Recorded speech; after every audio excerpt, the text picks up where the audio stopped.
बलिदान और पहचान की खोज में एक राजकुमारी की यात्रा राजमहल के स्वर्णिम गलियारों में गूंजती कंचन की हंसी एक समय पूरे राज्य की शान थी।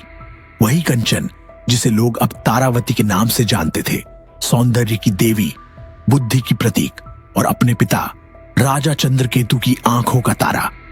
लेकिन हर सुनहरी कहानी के पीछे छिपे होते हैं कुछ काले पन्ने, और तारावती की जिंदगी का वो काला अध्याय शुरू हुआ जब उसके पिता की हवस ने रिश्तों को कलंकित कर डाला। राजा चंद्रकेतु एक शक्तिशाली सम्राट था, लेकिन उसकी आत्मा विकृत थी। उसकी नजरें अपनी ही बेटी की सुंदरता पर टिकी रहने लगीं।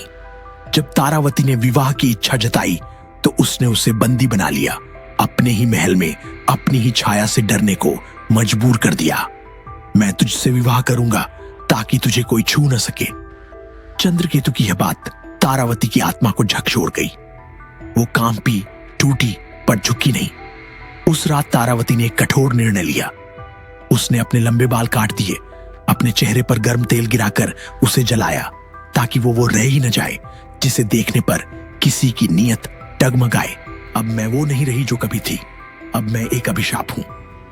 वो महल से भाग गई, जंगलों, खंडहरों और निर्जन गुफाओं में अपना ठिकाना बनाया। दिन रात तपस्या में लीन रही, किसी को अपना असली चेहरा दिखाए बिना। लेकिन एक चेहरा था जो हर रात उसके ख्वाबों में आता था, राजकुमार अभिमन्यु। राजकुमार अभिमन्यु पड़ोसी राज्य का योद्धा जो बचपन में तारावती से मिला था। दोनों के बीच बचपन की स्नेहिल दोस्ती धीरे धीरे प्रेम में बदल गई थी। लेकिन राज्य की राजनीति और चंद्रकेतु की स्वार्थी इच्छाओं ने दोनों को अलग कर दिया। अभिमन्यु वर्षों से उसकी खोज में था, कई युद्ध जीते, कई राजमहल छाने, लेकिन तारावती का कहीं कोई नामो निशान नहीं मिला। एक दिन अभिमन्यु को एक पुराना खंडहर मिला जहां लोगों ने एक भूतनी के होने की अफवाह फैला रखी थी। एक औरत जो रात में सिसकती है, जिसे अपना चेहरा किसी को नहीं दिखाना और जो सुंदरता को अभिशाप मानती है। अभिमन्यु ने उस खंडहर में प्रवेश किया। सन्नाटा, जले हुए दीपक, दीवारों पर उकेरी गई प्राचीन प्रतीक और फिर एक जानी पहचानी सुगंध, तारावती। उसने पुकारा। एक क्षण को सब कुछ थम गया। अंधेरे से एक स्त्री की आकृति निकली, आधा चेहरा घूंघट में, लेकिन आंखों से झरती पीड़ा और आत्मसम्मान ने अभिमन्यु को यकीन दिला दिया। यह वही है, तू मुझे नहीं पहचान पाएगा अभिमन्यु। मैं अब वो नहीं रही, तारावती बोली।